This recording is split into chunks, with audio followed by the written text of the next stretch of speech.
Do you love your creative push? Consider taking 2 minutes to leave a nice review on iTunes. By telling how the show has helped you, you'll help other people find it so they can help them too. If you need some simple instructions on how to do it, head to yourcreativepush.com/review. Thank you in advance for leaving a review, and thank you again to those who already have. Your Creative Push, episode 219. If you have enough dedication, you will find a way. If you're that passionate about doing something, it will be possible somehow.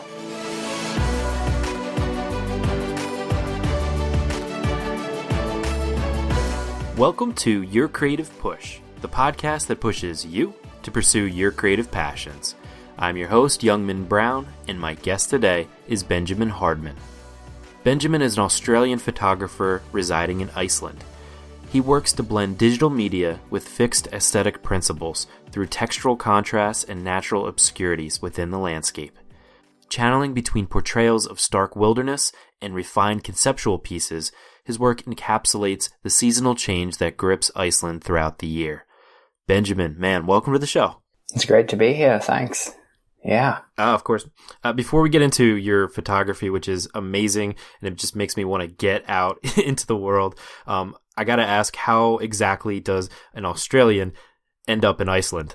Yeah, so it's a pretty long story, but to cut it short, I was actually studying accounting in Australia, in Perth, and I went on exchange, and I was living in London for 6 months, and I overheard some people speak about the Northern Lights in Iceland. And from there, I decided to just come and see what all the fuss was about. That was in late 2012. Early 2013, actually. And then from there, I kind of started the journey, I guess. I had no idea that this place would just completely change my whole perception of life. So you took a trip basically and just went to see it just for your own eyes? Yeah. And then that started a chain of 5 different trips over the next 2 years, flying all the way from Australia, which can be 30 hours. Oh my God. It got to the point, me and my partner, Amy, we just decided to move here. And it's kind of, at that point, it was, other than the whole struggles of leaving our family in Australia, it's like we just kind of did it. So it was like a love affair almost, like you just went, you saw it, and you just were like instantly like, this is me, like this is home for me. Yeah. And I've heard a few other people who have felt the same way. I think it's just really special here, and some people fall in love and some people hate it because it's so crazy here with the weather. But yeah, we really love it. So. Right. And yeah, it's different for every person. I'm sure some people would hate it. I think I would love it, but I think I would love it just for like a month maybe. Right. Yeah. So what were like some of the adjustments when you decided to make that move? Because I mean, like you said, those are different climates and a different lifestyle in general. Yeah, it's definitely a lot of adjustments. The first thing would be obviously the temperature is a lot colder here. But I don't know, I've always liked the cold, so that wasn't too bad of an adjustment. One of the biggest challenges was actually settling here and getting the visas and everything, because I'm not from the European Union. But one thing I like to tell people is that if you have enough dedication, you will find a way. If you're that passionate about doing something, like in my case, moving here, it will be possible somehow. Just required a lot of research and endless phone calls and yeah. Yeah, I imagine just uprooting and kind of leaving to do that requires a lot of more than just phone calls, I'm sure. Mm-hmm. What was that kind of process like before you moved? Because I think a lot of people have, whether it's moving somewhere else or kind of escaping their job or, just quitting their job to get to their creative passion and do this new career or whatever their kind of dream is. I think a lot of times those endless phone calls and all those other things that go into making such a big life change kind of hold people back. So what was that process like of getting this idea wow, this is something I need to do, and then pushing yourself to do it? Yeah, I mean, practicalities were very much in play at the start in terms of saving up money, especially. obviously to pursue a creative passion in the beginning, it can be a real struggle for money. So what we did was just save up for an entire year, and I just worked in accounting for that year. So it was a bit of a flat lifestyle, but during that time I just focused on building my skills in photography, just at home in Perth, and saving up as much money as I possibly could. And then it made the move to Iceland a lot more stable, I guess, at least for the first part of living here. And with your photography, were you a photographer before you moved? Like, was that a passion that you had on the side? Yeah, for sure. I've been taking photos since 2010. I was shooting my friends in the surf in Australia, and I was just chilling on the shoreline, and that turned into a bit of a passion for me. And over the next few years, I'm especially traveling on all those trips to Iceland. In the beginning, I gathered a lot of photos, and I had a few exhibitions in Australia. And then once I got here, things kind of took off a little bit. And I actually, when I was first here, I was studying at the university here. I did some Icelandic courses. Oh, cool. Yeah, that was interesting. It's really crazy language. But from there, I eventually got to the point where I was working in a hostel here as well, like making beds and cleaning toilets and stuff. And I had no friends when I moved here. It was just Amy and I just like settling in and trying to meet people and all that fun stuff. And eventually I ran out of time with that. I couldn't fit in my photography. So I just basically quit everything and went for it. I had one of those like cliche moments where you just kind of drop everything and start and just see what happens. You dropped everything? Like, define everything. So all my commitments, essentially. So I dropped the job that I had, actually gave it to Amy so that she was set up so she could start her process. And then I dropped out of, I'm a university dropout here, but I already have a degree, so I'm allowed. But those two were my main commitments, and they took up 80% of my time. So without those, obviously the money stopped and time opened up, which brings stress with it, of course, but especially being in a foreign country where we have no backup, like at all, it's either commit, or if things go wrong, we have to fly to Australia. Right. So yeah, the stakes were pretty high, but we just went for it. And that's kind of how it all began. Right. So would you promote that idea of jumping and then the net will find you kind of thing? Like just letting go of all kind of other sources and just so you have no choice but to kind of succeed? Definitely, but it has to be well thought out. And I think the best thing is to have that period of settling in and like a transitional aspect to the creative passion that someone might have. Like, don't go straight into it. Spend some time in the beginning, like planning out and obviously having that saving of money to just ease you into that different lifestyle. And obviously connections is another big thing, especially in a foreign country. You need to have people to go to and people to work with. So that helped as well. Yeah, and I imagine that for people that might be thinking the same thing too, is like you have to be honest with yourself as well, where your skill is at and whether or not you will be able to kind of make a living from it.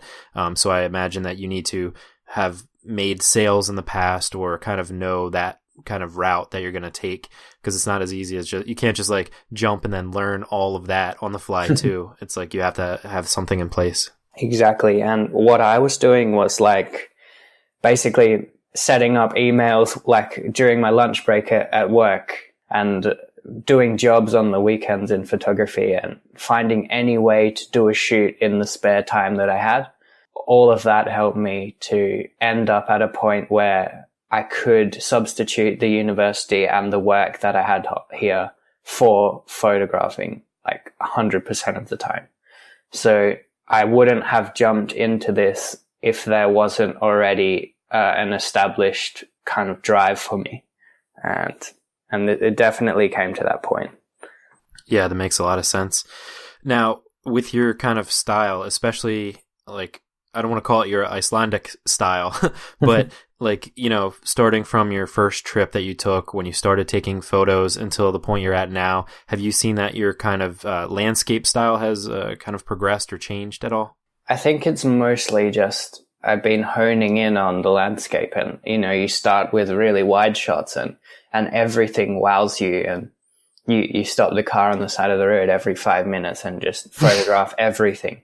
And then as you get more time here and you can really start to investigate closer and the finer details of things, and it's okay to miss like a crazy photo in one spot to go and get a new, never before seen mediocre photo of something else.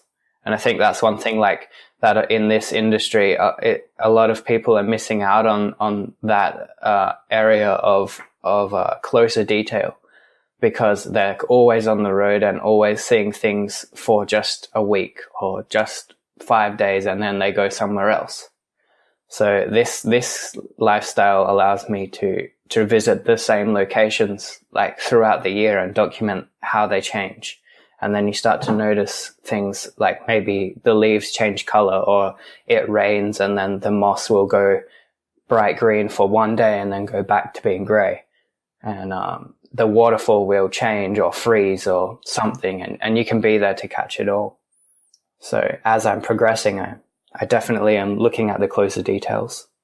Yeah, and I imagine that helps you with your, because you do kind of explorations too, and you have this other project called the Odyssey. Yeah. Could you talk about that? So I tried to not bottleneck my career path here with photography. So I set up my own travel agency. Oh, and, cool. I've been running some adventures, like all photography related, but basically taking people around to some of my favorite locations, especially in the Highlands where it's harder to reach.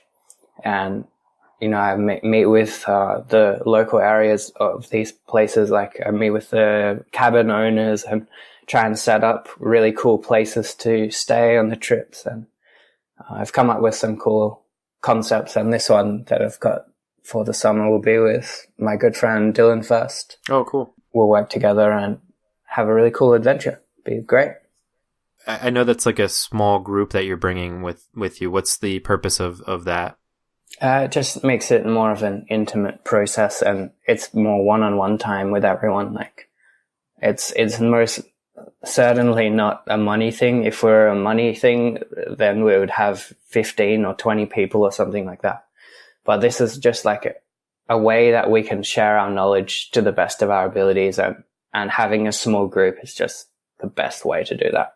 And with your other adventures that you do they have to be like expert photographers, or do you kind of bring anybody who wants to go? I just, most people are going to be perfectly fine. I guess sometimes we do a lot of hiking and adventuring that may not be up everyone's alley, but pretty much everyone that I've taken has been very stoked, and it's always a memorable trip, a lot of rivers to cross and stuff. Yeah, I imagine that's the way to do it, is to get with somebody who, especially you, like you're saying, with, noticing the seasonal changes and just noticing all the things that people might miss as they're looking at the standard things to look at, the big shots, you know what I mean? To have somebody like you there is like the way to do it pretty much with any kind of traveling experience, is to get a local or get somebody who really like kind of knows the ins and outs of the area. Yeah, for sure. And it makes it more efficient to travel because you're not waiting around or looking for things for extra 3 hours or something. Like, a lot of people travel here for just a few days. On maybe weekend vacations, because it's getting so cheap to fly here. So yeah, I mean, showing people a lot of stuff in one day could be very beneficial. Absolutely. Make the most of that time. Now you have this YouTube channel as well, which I was watching the other night, just kind of staring in awe at all your drone shots, especially. Yeah. Can you talk about that a little bit? Because it's like just amazing. Right, yeah. So I have this YouTube channel that I guess has been sitting dormant for a little while. I was vlogging my travels last summer. Going into winter, it's probably too much white for that. It's just the same every day. But I've been recently putting a lot of work into some aerial videos, and I have a piece from the Faroes and a piece from Greenland that I've just created, and had some pretty wild conditions, and I'm pretty relentless with the drone. I just put it up no matter what. So you end up with some cool shots for sure. Have you ever had any like near crashes with the drone? I flew it around a rock where I couldn't see behind, and the video, it actually crashed, but somehow it managed to fly off again. So it was weird, but I survived, and I've never lost one yet. So I'm good. Good. Yeah. Good job. But they've got very wet. They get very wet in the rain. Yeah. Oh, I imagine. Oh, yeah, that's true. So I am kind of obsessed with outer space, and I'm obsessed with astronomy. And I have to ask you about the Northern Lights because you already mentioned them. But like, what was that like? The Northern Lights are very special to me, and it's something that it can catch you off guard even after seeing it hundreds of times. It can still stop you in your tracks. And, you know, I don't even shoot sometimes. It's just, I just go and lay on the floor, and it's been so bright before that we've just been uncontrollably swearing. You just like can't put into words what you're seeing. And it definitely feels like some aliens have like put on a light show in the sky. It's truly a remarkable thing about nature. It's this phenomenon of aurora. Yeah, that's like one of my bucket list things is to go to one is to go to the Keck Observatory, one is to go to Egypt, and the other is to see the Aurora Borealis. Nice. I can't wait. Yeah, I mean, a lot of people come here to see that, you could imagine. There's quite a lot of funny things. Apparently there's a mating ritual from Japanese people that if they mate under the Northern Lights, their baby will be blessed. If they... It's a lot of things going on here. Hey, well, whatever works, you know? Whatever works. You know a guy made that up. Yeah. So are there any kind of resistances that you encounter on a day-to-day basis, like with your kind of creative process, things that maybe either hold you back or things that you struggle with? Yeah, for me, it's a big part of it is the motivation side of things. And I try my best to stay motivated, but when you're your own boss, it can get hard. Also, you have all the added stresses of the boring financial side of it, but I try not to let that get in the way. But for my creative process, I'm just constantly trying to explore new avenues of even the photos that I have from like my archives. I'm just always trying to put my face in front of photos that I've taken and try and analyze them and find new ways. And that actually has given me a little bit of extra motivation to just like go back and see how I've been documenting in the past and what I've been doing now. And yeah, that's helped me get out of bed in the mornings a little bit. So when you go back, is it just like kind of investigating how your style has changed and investigating kind of what you did before and what you did later, or are you actually going through and editing and kind of repurposing those photos? It's a bit of both. Sometimes I feel like I have no material, and it is that issue of going to the same place all the time. Sometimes there isn't a new angle to be had, and you end up with the same photo you've taken 50 times before. It's those times where you start to feel like you're losing a little bit of drive and motivation because you're not feeling inspired. But in those instances, going back and seeing what you've done in the past and things that with your current mentality you may have missed over or skipped them in the past, and you might go back and find some really awesome photos that have just been sitting there for like a year or two with no use. I think that's cool. Like I would love all of my photos to come to life one day, but obviously, you know, there's only 365 days in a year. And if you take 80,000 photos in a year, then you've got a fair few that won't go anywhere. Right, and that's one of the messages that comes through a lot on this show is the idea of, you know, past work that isn't quite ready to be created to its like kind of fullest purpose, if that makes sense. Yeah. And to do exactly what you do, to go back to see if there's any ideas that you've written down, if there's any photos that you've taken, if there's any sketches that you've made in your sketchbook that were just, you didn't really understand why why you made it. Exactly. Yeah. Until experience, 3 years of experience later, 3 years of time later, when you can kind of look back with a fresh set of eyes. And it's really important to do that. Yeah, for sure. And like, I don't have anything against the complete opposite, which is being like shooting current work and publishing current work for the sake of showing what's going on today in a certain place. Like, that's another concept that, it works perfectly in sync with repurposing old photos if you do them together. And that's kind of the approach that I'm taking. So like, I might post a photo on social media saying like, today's weather was crazy and here's a photo of it. And then the next day might be 2 years ago from a snowy scene that doesn't really make any sense, but I just really love the photo and I want everyone to see it, so I'll use it. Yeah, and that also mixes it up too for your audience to, like you said, to not just kind of go through the seasons in a natural progression, like to kind of shake things up, Right. Go back and forth. I think that's important for viewers' eyes, Exactly. And on that note, I think it's really cool to make little groups or even exhibitions for your own eyes at home by grouping your photos together and trying to find some like consistencies or some trends. And maybe you've got a bunch of red photos from the fall season, and it's really cool to see your photos next to each other. And it can almost tell a story that you weren't intending on telling in the beginning. And I found that quite cool. And it's just like, people have so many photos, why not put them together and try and tell an extra story? It's quite a cool concept. And that's turned into exhibitions for me in the past. Like I was saying it earlier, I've had 2 in Australia and I hope to have more here. And so one of your exhibitions in Australia didn't you raise money too for Iceland? Yeah, I raised money for Icelandic nature conservation. So there's a conservation association here who's doing everything in their power to preserve the highlands, and they're trying to create an even bigger consolidated national park, because we have a lot of issues especially with dams and hydroelectric power, and these things that are costing the country its landscape. And there's a lot of people with money in their eyes and power.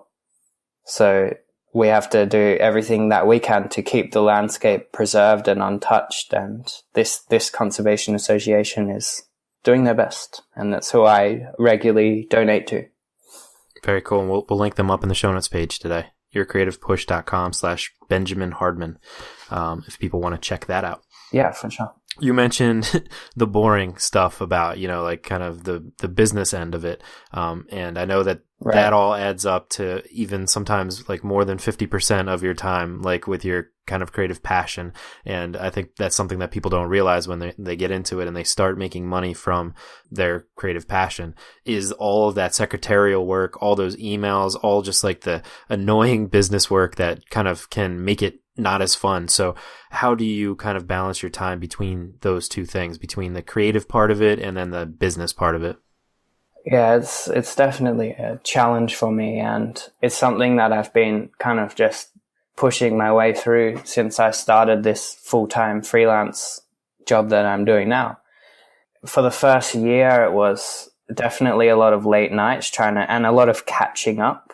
Like, things were getting done last minute, and emails are very important. So you're spending a lot of time doing emails, and for the first part of a freelance life, it's fine because you're not exactly like shooting every day, maybe.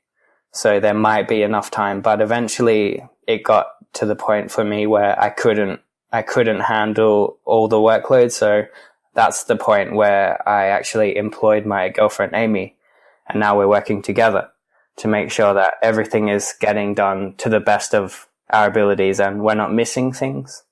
So for me now, that's how I've managed to combat the mundane element, is to kind of spread it out a little bit better. And now I'm not catching up at last minute. But obviously, not everyone can employ another person to help with those things. So I would definitely say maybe try and set a schedule where you're waking up an hour earlier to try and push through those things that, there's some cool thing to do later in the day. You may as well get the mundane stuff done before, so that when you get home and you've got all these awesome photos, you can just go and edit them and have an awesome time.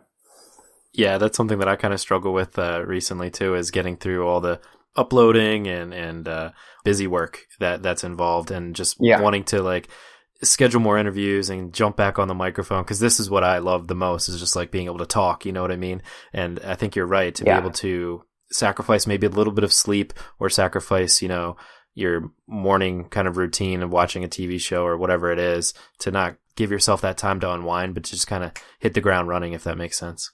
Yeah, for sure. But I mean, we all need that time to chill. And of course it's essential, but it's definitely great to just try and push through a little bit extra time throughout the day and just get those things done.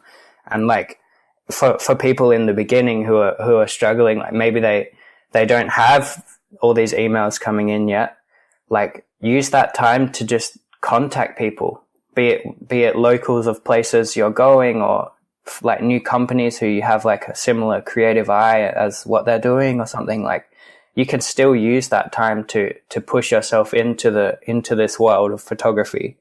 So yeah, everyone has a purpose to get up or find that extra hour to do that stuff. Definitely.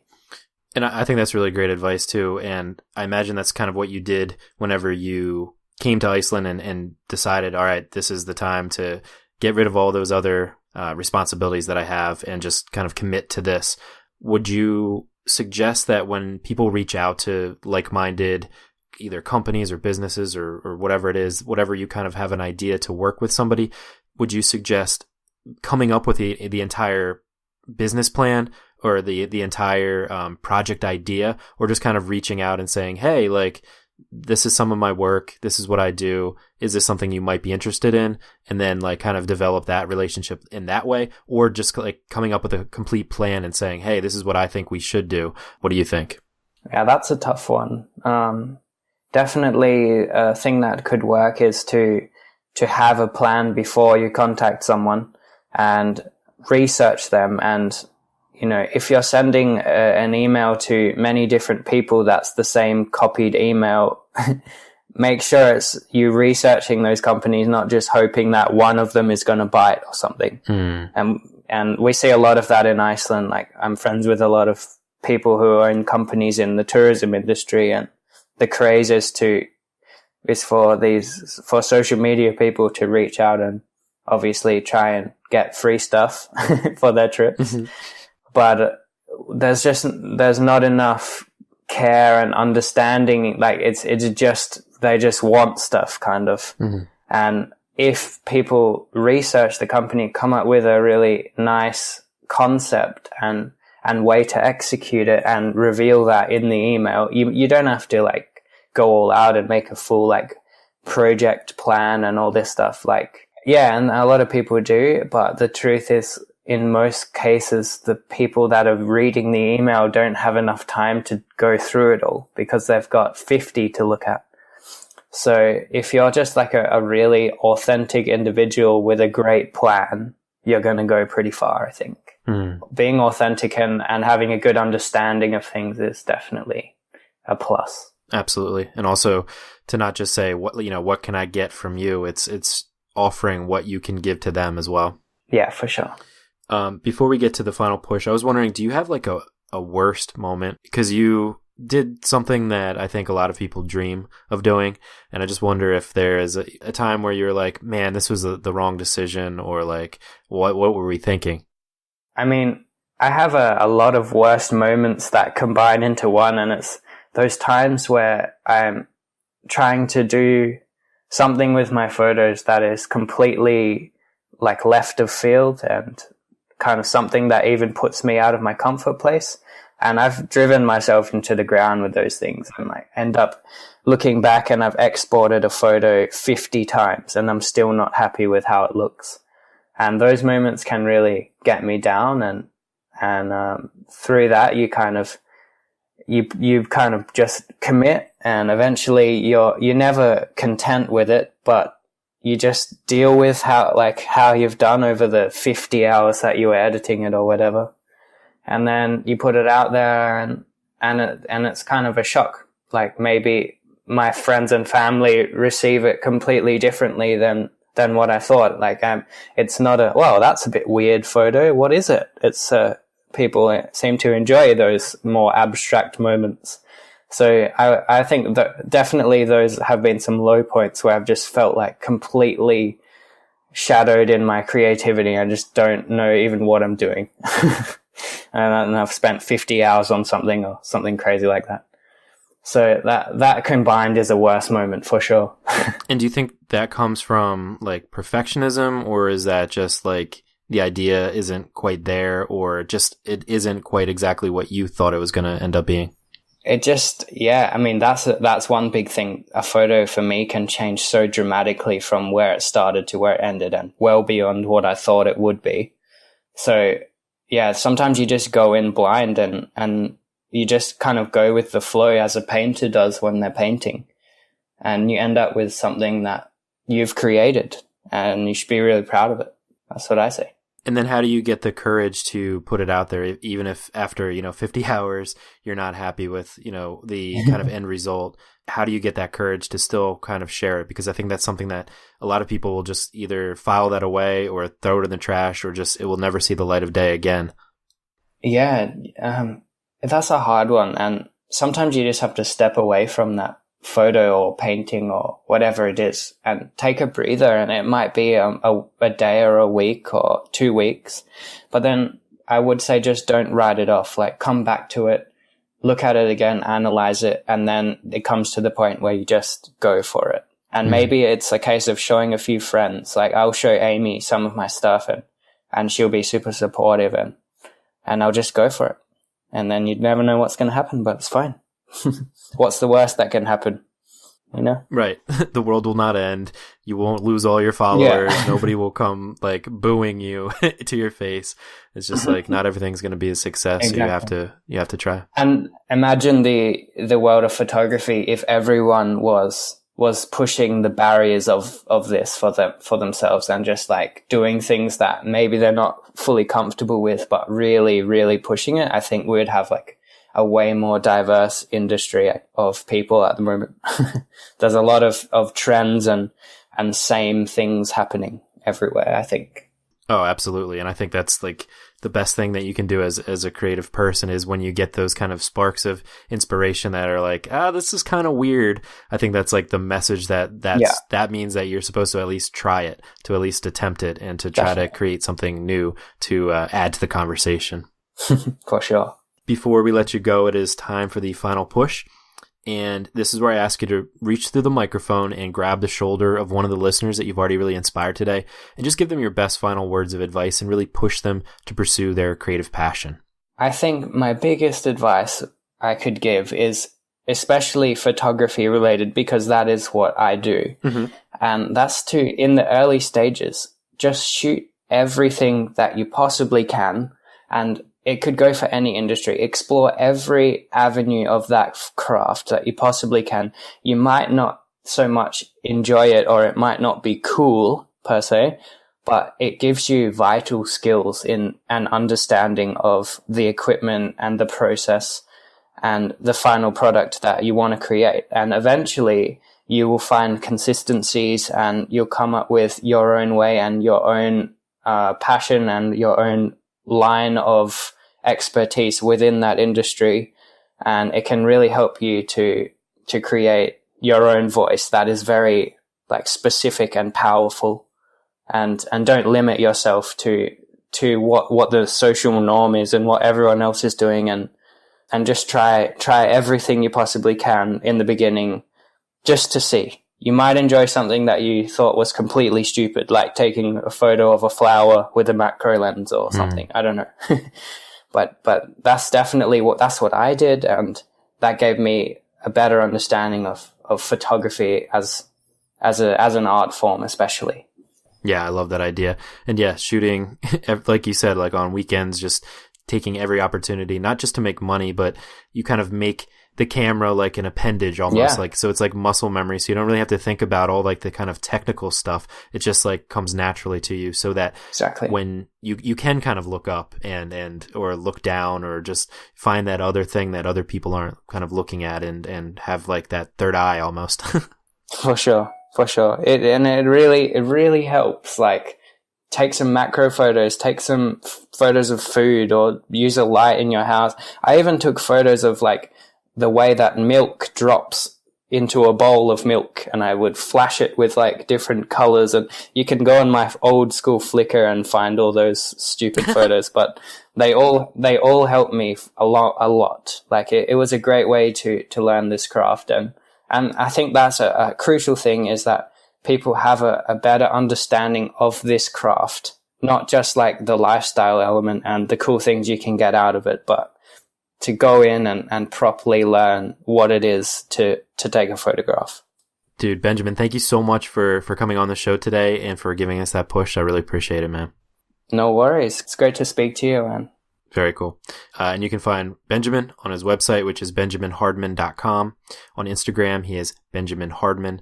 And on Facebook, he is Benjamin Hardman Photography. We'll have all of that linked up at today's show notes page at yourcreativepush.com/Benjamin Hardman. Benjamin, thanks again. No worries. Peace out. Oh man, huge thank you again to Benjamin for coming on the show. I want to go to Iceland now. After seeing his work and after talking with him, I want to go. It's a real thing. My wife and I have been talking about it, and he is right. Flights are actually pretty cheap, especially out of Baltimore. There's a couple airlines that run very cheap flights. So that's a real thing that might be happening in my life in the next year or so. So I'm very excited about that, especially if it is as beautiful as his photographs. Seriously, if you have not checked out his work, definitely do. BenjaminHardman.com. I love so much what he said in that final push about shooting every photo that you possibly can. Like we were saying, then it becomes a muscle memory. Whatever your craft is, just keep doing it every single day. That's what we try to ingrain in your brain in this podcast, is to get to your passion with whatever time you can, so that it becomes second nature to you, so that you can kind of get past those basics, and that just becomes muscle memory to you. And that's when your brain can start to look at other things that you might not have noticed before. That way of seeing things with kind of that new set of eyes. And a lot of that also comes with his advice to explore every avenue of your craft. You know, if you're a photographer, like he was saying, a landscape photographer, then try doing other types of photographs. If you're a writer, try writing in other genres. If you are a oil painter, try doing watercolor. If you're a techno musician, try getting into rap or classical. Especially if those are things that inspire you anyway, try to learn how to do them, and you never know kind of what path that will take you down. And of course, my favorite advice from this episode came in the beginning, and it's also the title of the episode. If you have enough dedication, you will find a way. And I truly believe that. I know that Benjamin truly believes that. If there's something in life that you want, and you say it out loud, if you tell the universe, if you tell the other people around you that you want this, you start to believe it. And if you have enough dedication and do get to it every day, like we were talking about, you will find a way to get there. You just got to get past all those thoughts and those doubts that try to stop you before you even start it. So definitely get to it today, get to it tomorrow. Keep pushing at your creative passion, and hopefully we were able to push you today. On Thursday's episode, we have Sandra Busby. Sandra is a super talented artist. She has a wonderful blog that's super inspiring, really coincides with this podcast as well. She's an integral part of the Facebook community, which you can also join at yourcreativepush.com/group if you haven't yet. But you can find her at sandrabusbyart.com. That's SandraBusbyart.com, or you can find her links as well as everything we talked about today at yourcreativepush.com/219. That's today's show notes page. But that is all I've got for you today. So hopefully you were inspired to go and get your work done. So go and get it done, and we will be here for you next time if you need the push again. I love you all. Get some amazing work done, and we will see you then. Bye.